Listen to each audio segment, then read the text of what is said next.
Et nous accueillons en studio Youssef Murciano, président de l'UEJF. Bonjour. Bonjour. Youssef Murciano, vous êtes désormais officiellement le nouveau président de l'UEJF, l'Union des étudiants juifs de France. Vous avez pris la succession de Samuel Lejoyeux dans une période difficile avec une hausse exponentielle des actes antisémites en France. En un an, ils ont augmenté de 192%. À l'école, ils ont été multipliés par plus de 4. Hier, justement, c'était les hommages dans les collèges et les lycées à Dominique Bernard et Samuel Paty. Dominique Bernard a été assassiné par un islamiste le jour où le Hamas, l'année dernière, avait appelé à un jour de colère et de djihad mondial. Est-ce que c'est la même haine qui l'a tué que celle que subissent aujourd'hui les étudiants juifs ?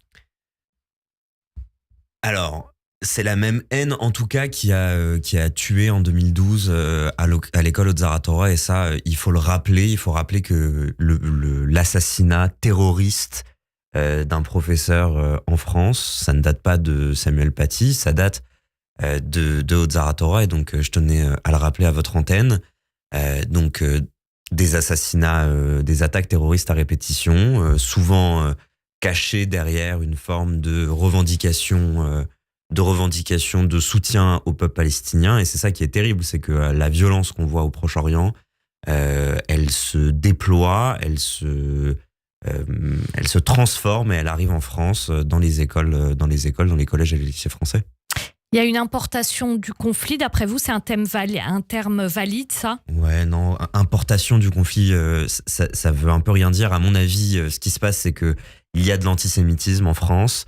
Il y a des gens qui sont profondément antisémites, qui veulent commettre des violences antisémites, proférer des paroles antisémites. Et en fait, l'antisionisme, le conflit au Proche-Orient, Israël, la guerre à Gaza, tout ça, c'est une raison, c'est un prétexte pour pouvoir être antisémite à souhait. Alors justement, il y a cette fameuse vidéo qui a circulé sur les réseaux sociaux de votre opération contre un collectif qui se dit décolonial et qui avait organisé une conférence sur le 8 octobre, c'est-à-dire en effaçant presque le 7 octobre. Et il y a une vidéo qui a beaucoup circulé où on voit l'un des étudiants de l'UEJF qui crie. Il a été moqué comme faisant la comédie, etc. Donc peut-être. Je tenais publiquement là ce matin à soutenir cet étudiant qui s'est levé face à des propos intolérables. Je rappelle les propos, on les a postés, on les a répétés, etc. Mais peut-être que ce n'est pas assez.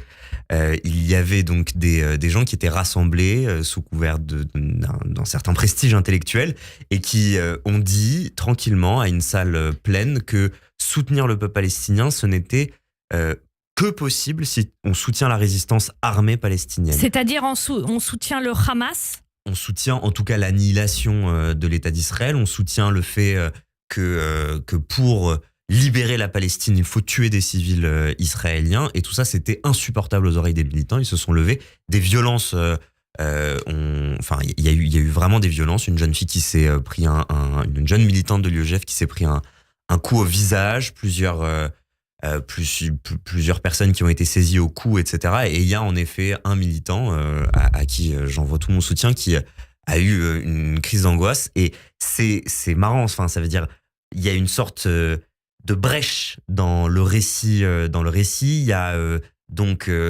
des violences qui ont été opérées sur des militants de l'UEJF, mais vite, il faut parler de cette crise de panique, il faut se moquer de ce militant, etc. pour permettre d'oublier les violences antisémites qui ont eu lieu à ce moment-là.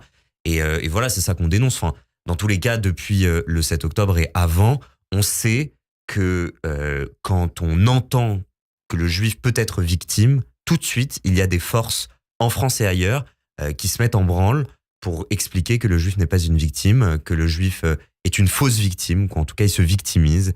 Et voilà, c'est en réalité ce qui se passe là avec cette vidéo et ce buzz sur Twitter.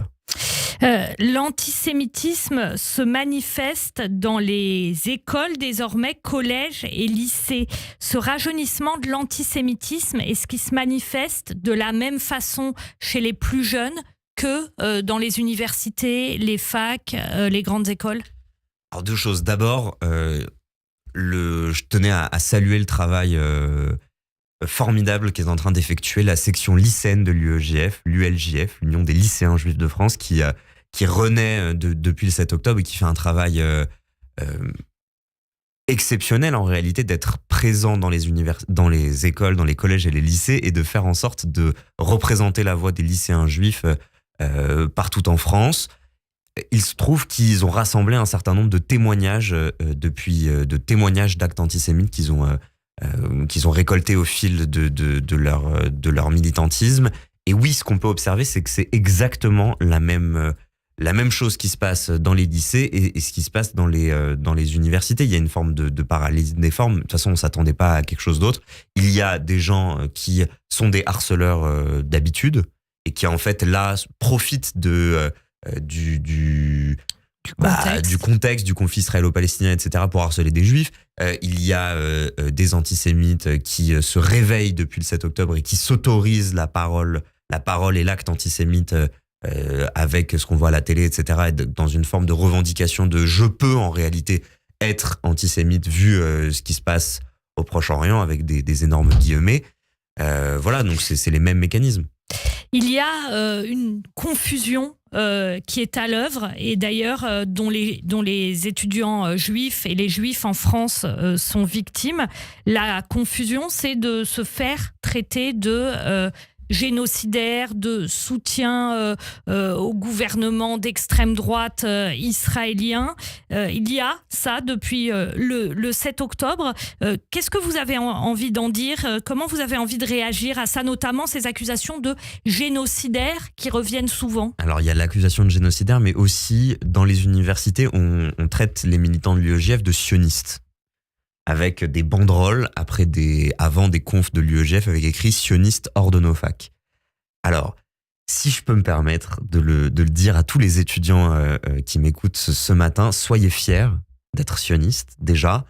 Ça, c'est une première chose. Et quand on vous insulte de génocidaire, sachez qu'il y a un retournement à l'œuvre, que en fait, ce qui est en train de se passer, c'est pas quelqu'un qui est en train d'essayer de protéger le peuple palestinien, etc. C'est quelqu'un qui a envie de dire à un juif, à un descendant de la catastrophe de la Shoah, qu'il est un génocidaire. Il y a un retournement qui est opéré. Et alors, c'est ça qu'il faut déconstruire.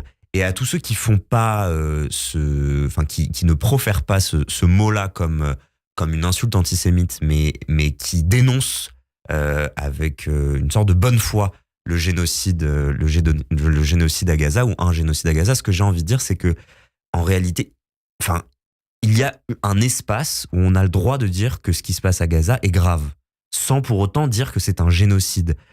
Ce mot-là valise, ce mot qui essaye d'enfermer en réalité ce qui se passe maintenant et de la calquer sur une autre réalité qui s'est passée il y a plus de 70 ans.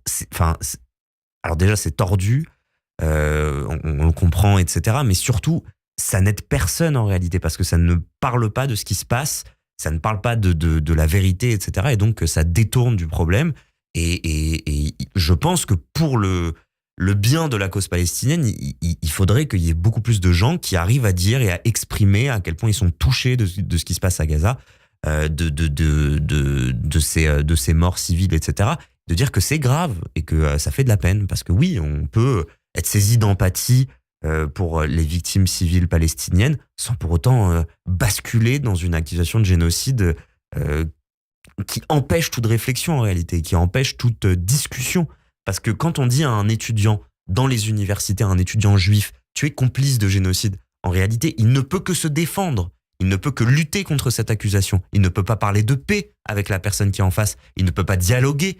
Et c'est ça que l'UEJF essaye de mettre en place depuis la fin de l'année dernière dans les universités, des tables du dialogue où on peut parler, où on peut s'accorder sur des définitions, notamment sur la définition de génocide, pour ensuite débattre et pouvoir peut-être aborder enfin la paix d'une manière constructive. Merci beaucoup Youssef Murciano d'être venu ce matin dans les studios de Radio J. Vous êtes donc le nouveau président de l'Union des étudiants juifs de France. Radio J.